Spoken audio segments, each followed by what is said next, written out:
result, incredibly, Anthony Showtime Pettis still just 31. Ferguson, the slightly taller man, he will have a 4-inch edge in reach. All right, now to get you started for the co-main event, here is Bruce Buffy.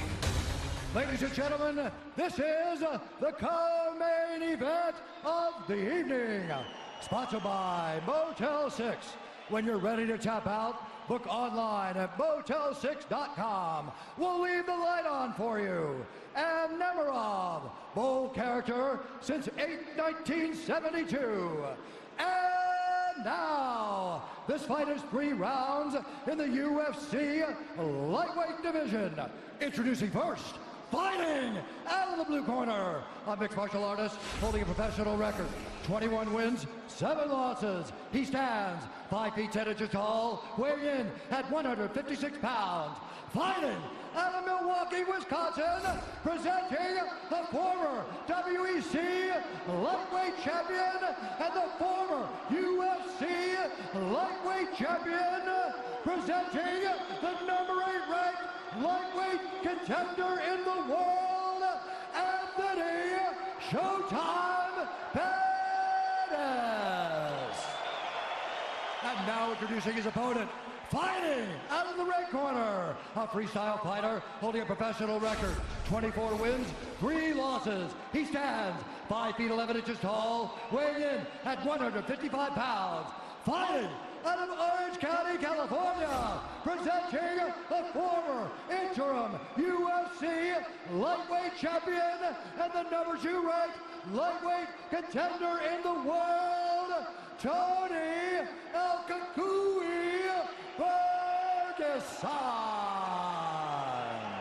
And when the action begins, our referee in charge, Jason Herzog.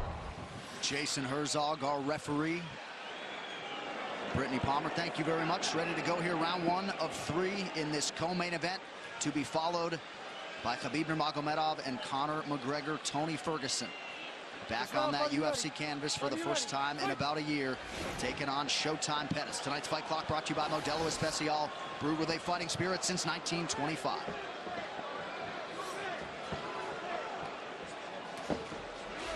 Ferguson came home from the hospital after surgery in April, immediately started doing 20-pound curls until he couldn't work out anymore. He is a freak. See Pettis going right after the knees right away at Ferguson. Right away. Right after the leg. And it already hurts. You see him limping already. Can't get kicked in the legs. That hurts. And Ferguson returns to him. And you see the scar on the side of his knee.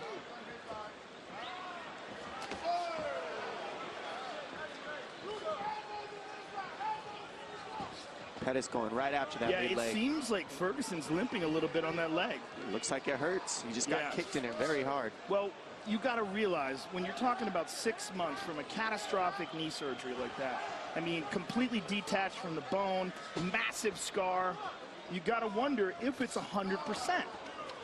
It's only been 6 months? Yeah, April. Injury was April 1st. Well, Dom, you're a guy who's come back from multiple surgeries. You know how long it takes. It's very rare that someone can come back from a gigantic knee surgery and be 100% after 6 months. Well, 6 months is a ridiculous time frame, I'll be honest. It takes at least 9 to get as strong as you need it. So the fact that he's pushing the pace like that is pretty crazy. Nice stick. And I don't like the way he's moving. It looks like it's hurt. He might have rushed it, but we don't know.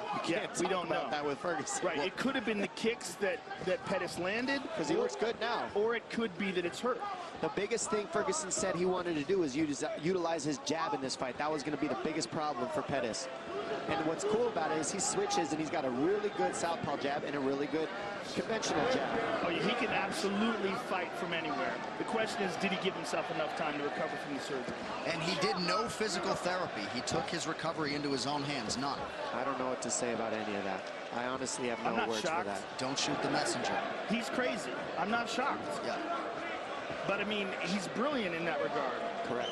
That's his own way.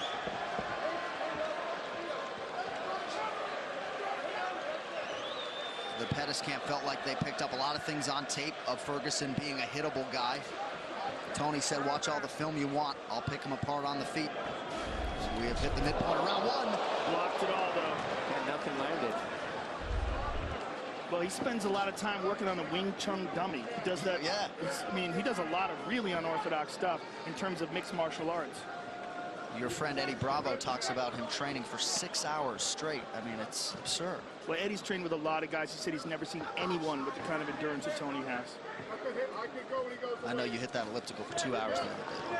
I mean, his pressure is crazy. The pressure that he's putting on Pettis right now is silly. This is exhausting to move the way Pettis has to, and he's guessing too, because look how Ferguson moves his head, switches combination, switches, always giving you a different look, and always pressuring you. And he's not chasing; he's heading off Pettis. Yeah, tremendous pressure, and whatever we thought was going on with his leg earlier might have just been. Ooh, and there's another hard leg kick to that leg, but he looks fine. Yeah, nice counter right from Ferguson. And he's using it a lot. Inside leg kick with that leg.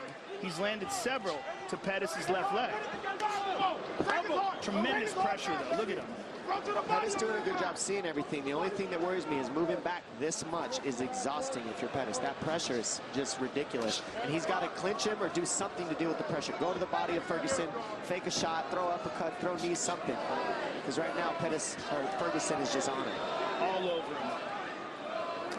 Front kick to the body, inside leg kick again. I mean, he is just smothering Pettis. Pettis just can't get any space. It's basically keeping him in a phone booth by heading him off. And he's slowing down. You're seeing Pettis' punches coming slower. Well, the key is of what Ferguson's doing game plan-wise is now Pettis doesn't have this trickiness. He can't make reads. He can't have timing because he's moving back the whole time. Blocked. Nice left hand there, stuck by Ferguson. Beautiful uppercut. And look at him, walking him down, talking to him.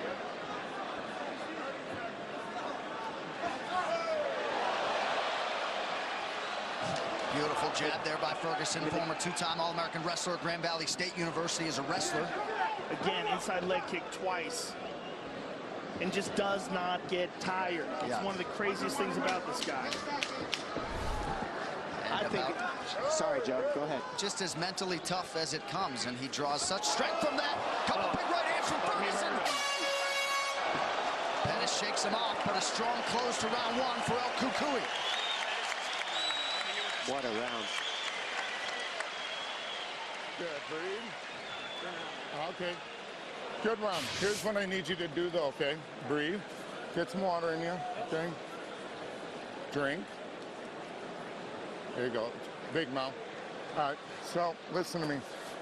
Keep hitting over his kicks, okay? Every time he kicks, he's wide open. Quick punch combo, kick at the end of it. You're doing great. Keep your hands high, though. Parry. I like your swagger. I like the mentality. That's it right there. That's my. There you go. Don't aim so high every time, you hear me? Don't aim so high. Don't aim so high. All right, composure. Give me a smile. Give me a smile. There you go. Survival mode already. You took his heart. Put the press on him. Head movement. Head movement, the final thing in terms of the messaging.